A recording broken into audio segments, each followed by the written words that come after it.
ඔය ඉන්නේ අපේ චණ්ඩිය. නිවාඩු දවසක තාත්තයි අම්මයි එක්ක මෙයා ඉතින් මේ පොඩි රෝන්දයක් ගිහිල්ලානේ. දැන් ඉතින් බැහැලා යන එකයි, අතේ යන එකයි, දුවන එකයි, කොහේ හරි නගින එකයි තමයි එයාගේ වැඩේ.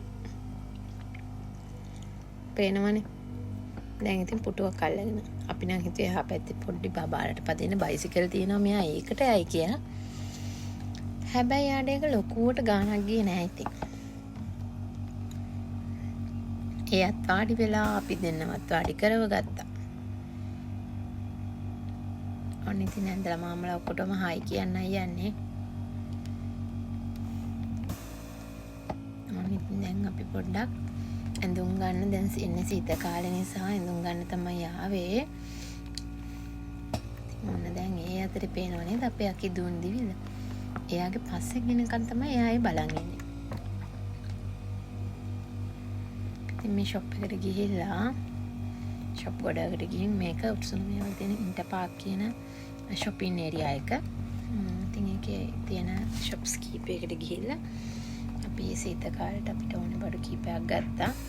මේ අකි එක එක තැන් වලට දුවනවා. එයාට ගොඩක් ඕනේ රෙදි කඩ වල ගිහිල්ලා ඇඳුම් රැක් අස්සේ හැංගි සෙල්ලම් කරන්න.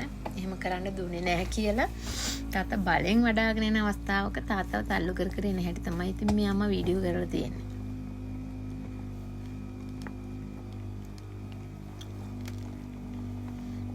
ඊට පස්සේ චූටි දෙයක් කන්න ගත්තා. මේකට කියන්නේ පොටැටෝ ටෝනාඩෝ කියලා.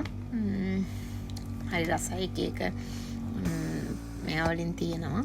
ඊට පස්සේ අපි තවත් ෂොප් එකකට ආවා. අපි එතනින් අකිට අඳුම් වගේක් ගත්තා. මොකද දැන් ඉතින් ඊළඟට එන්නේ සීත කාලේ නිසා දැන් කලින් සීත කාලයක් කීත ඇඳුම් මදි. ඉතින් දැන් ආය අලුතෙන් අපි ඇඳුම් ටිකක් අරගෙන ඇඳුම් අරගෙන එන්න තමයි මේ නිවාඩු දවසේ අපි පොඩි රෝන්දයක් ආවේ. පේනවනේ අපේ අකීගේ වැඩ. තාත්තට හොඳ එක්සයිස් එක.